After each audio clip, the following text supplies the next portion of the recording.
Hello दोस्तों, तो आज हम क्लास 10 मैथ में चैप्टर नंबर 9 जो चल रहा था सम एप्लीकेशन ऑफ ट्रिग्नोमेट्री उसका क्वेश्चन हम देख रहे थे प्रश्नावली 9.1 का। तो उसके हम आगे देखेंगे क्वेश्चन नंबर 5। ये 5 क्या है, देखिए कह रहा है कि भूमि से 60 मीटर की ऊंचाई पर एक पतंग उड़ रहा है। पतंग उड़ रहा है तो पतंग तो हमको बनाने आएगा नहीं, लेकिन फिर भी प्रयास करते हैं बनाने का।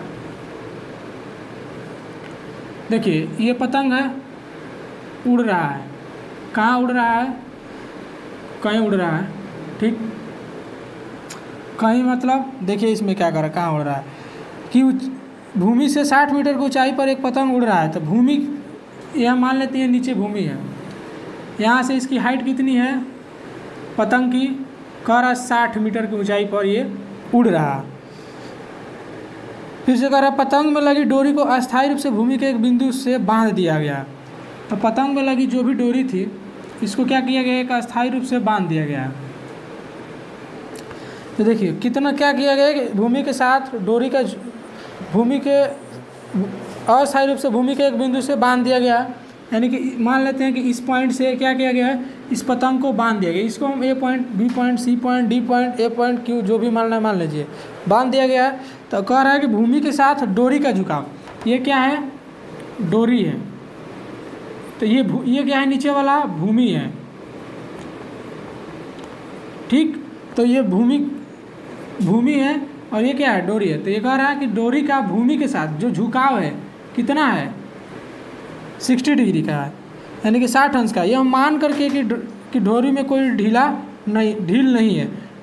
डोरी की लंबाई ज्ञात कीजिए। तो यानी हमको डोरी की ही लंबाई निकालना है, यानी कि इसी का वैल्यू हमको निकालना है कि डोरी कितना लंबा होगा जब पतंग 60 मीटर की ऊंचाई पर उड़ रहा है। तो ये कह रहा है कि डोरी ढीली नहीं है। ढीली होने का मतलब ये है कि मान लीजिए कि जब पतंग उड़ता है तो जो भी पतंग उड़ रहा है, तो पतंग उड़ रहा है तो रस्सी टेढ़ी भी ऐसे भी हो सकती है, लेकिन थोड़ा कहीं सीधा होगा फिर कहीं टेढ़ा हो सकता है, ऐसे भी हो सकता है, लेकिन टेढ़ा मेढ़ा सीधा कुछ भी हो सकता है। तो लेकिन इसका कहने का मतलब ये है कि डोरी ढीली होने का मतलब नहीं है। इसका क्या मतलब है कि एकदम ये सीधी है। तो देखिए ध्यान से देखिए इस फिगर को। अब कहेंगे कि सर यहाँ तो बन ही नहीं रहा कि ये वाला जो झुकाव बन रहा है इसका, जो डोरी का, ये यहाँ से इसमें तो मैच कर ही नहीं रहा। तो हम इसे समकोण त्रिभुज कैसे बना सकते हैं?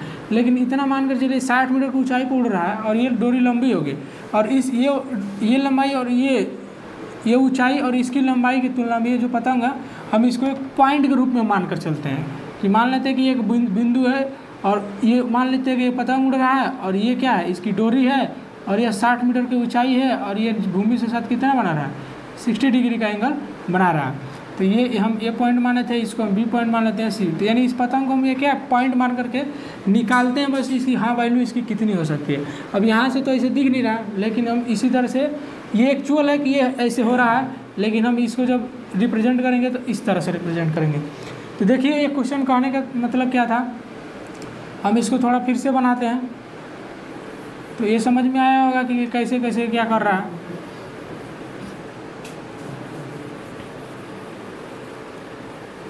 देखिए तो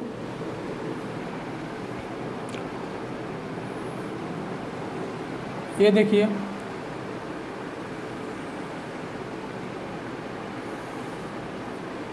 ठीक,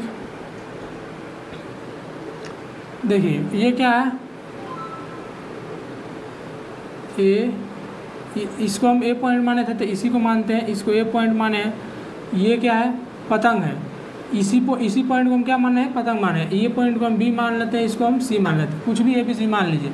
ये जो ऊंचाई दी गई थी पतंग जिस जमीन से, ये नीचे वाले भाग क्या था, जमीन से कितना दूरी पर उड़ रहा था, 60 मीटर की ऊंचाई पर ये पतंग था। और ये क्या थी, डोरी। ये नीचे वाला क्या है, भूमि, और ये क्या है, डोरी, ठीक। यही हमको निकालना है। तो देखिए ये क्वेश्चन नंबर क्या है, 5। हम लिखे नहीं थे, भूल गए थे, लिख लीजिए। क्वेश्चन नंबर क्या है, 5, ठीक। हमको निकालना है डोरी। ये एंगल कितना बना रहा है, 60। तो ये डोरी क्या है, ये 90 डिग्री है। तो इसके सामने की भुजा क्या होगी, ये होगी कर्ण, और इस एंगल के सामने की भुजा क्या होगी, ये लंब, ठीक। देखिए कर्ण और लंब दोनों में क्या संबंध है, देखिए कर्ण और लंब है तो लिखेंगे, दिया क्या है पहले ये लिख लेते हैं। देखिए क्या दिया, BC बराबर कितना दिया है 60 मीटर, ठीक। और एंगल कौन सा दिया है, एंगल BAC बराबर कितना है 60 डिग्री। और निकालना क्या है, ज्ञात करना है, ये दिया है लिख लेंगे, यहाँ दिया है और यहाँ नीचे लिखेंगे क्या, ज्ञात करना है।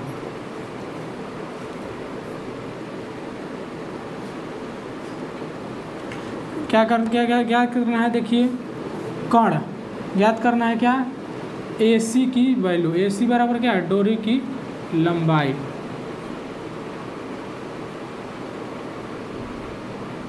डोरी की लंबाई कितनी है, यही हमको निकालना है। तो देखिए निकालते हैं कि कर्ण और लंब इन दोनों में क्या रिलेशन है। तो हम देखें, चूंकि हम जानते हैं, क्या जानते हैं, चूंकि हम जानते हैं कि देखिए हम बार बार ये रिलेशन याद आ रहा है, हम बताए थे पहले आपको कि ये वाला एक फार्मूला होता है लाल बट्टा में कक्का, लेकिन इसको याद रखिए तभी इससे आसानी रहेगी। फिर जिक्र कर ले रहे हैं लेकिन ये हम बताएं, ठीक ना।